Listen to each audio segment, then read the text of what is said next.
Alright, in a world where everything seems to be available in a blink of an eye, consumption is at the heart of our society, right? And at the same time, we all want to be different, we all want to create, but we also have something in common. 24 hours a day to do something each day, and we spend more time creating and doing valuable tasks, we will spend less time consuming, while living a more meaningful life. Hi, Jarod here, and today let's talk about creating and consuming. In this video, we'll go over 5 key ideas to stop scrolling the consumption world and start to become an endless idea generator. So what is the problem with too much consumption? Okay, in this 21st century, there's so much you could do to fill all the hours in your day. You can binge watch anything on demand, you can order a bunch of stuff and have them arrive at your doorstep on the same day. You can also spend countless hours scrolling on your phone at the mercy of an algorithm, and you would only scratch less than 1% of social media. And extrapolate that across the next week, month and year, and you begin to see why some people can fall into the trap of endless consumption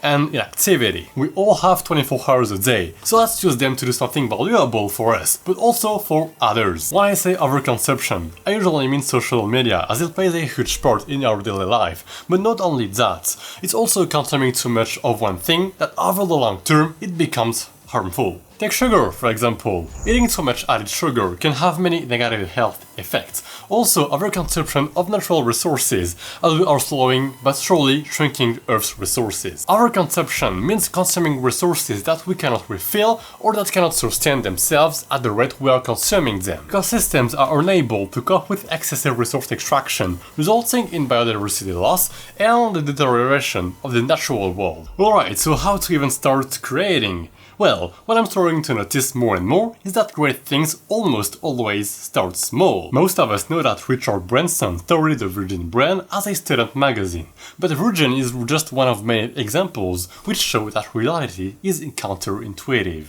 Actually, the things we know and love started as tiny things. Apple was founded at Steve Jobs' home. Initially, his work took place in his bedroom and later moved to a bigger place, his garage. And Apple is now the biggest company in the world and has one of the most recognizable offices, the Apple Ring. And you probably know the book How to Win Friends and Influence People from Dale Carnegie.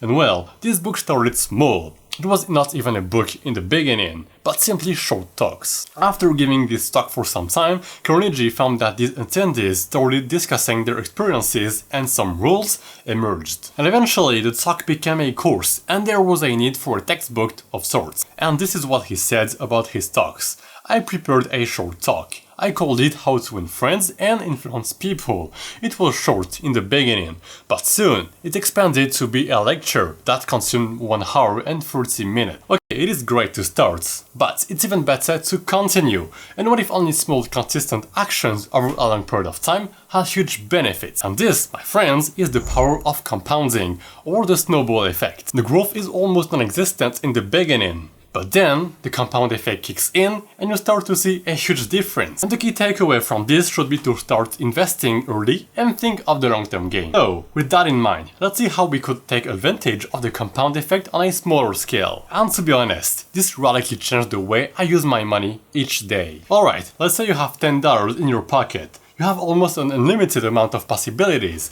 Then you can of course invest or save it. You can also give it to someone, buy a gift, video game, food, a product you like, your earbuds for instance, or service like Netflix subscription. But what if those $10 were not worth $10? Okay, let me explain. Remember, the goal is to increase your income, so you have to invest your money into something relatively safe, which will bring you more than inflation, which is around 2% a year. And I would personally choose the S&P 500. This word name is a basket of the 500 biggest US companies. It is by far one of the safest investments you could make today. It's been around for 80 years now and has always returned around 10% a year on average. And simply take your favorite broker. It could be Robinhood if you're American or Trade Republic if you're European. Alright, let's go back to our $10. If you had $10 in 1920, your $10 would not be worth $9 or $8 anymore, but $0.59, thanks to inflation. And knowing this, it is safe to assume that $10 today will be worth less than $1 in 100 years, but investing in the S&P 500 would give you more. I mean, way more. And here is the real power of $10 in 10 years, then 20 years, and finally 30 years. As you can see, it easily beats inflation, but it also allows you to significantly grow your wealth, thanks to the compound effect and long-term investing. Remember what $10 can buy you today? Well, in 30 years, they will buy you twice as much as today, twice as many video games, experiences, products, gifts, or simply wealth. The good news is that consuming is not bad for us after all. But, let me explain. Ideas from my video don't come from just anywhere. I read books, I listen to podcasts, scroll Google, watch YouTube videos, and so on. In fact, I spend countless hours a week reading books and articles, so in other words, I consume more to create more. And you probably know the quote, "Good artists borrow, great artists steal." This concept is based on the idea that no creativity is original and that all ideas stem from other ideas. There are ways to steal ideas without doing so in a negative way.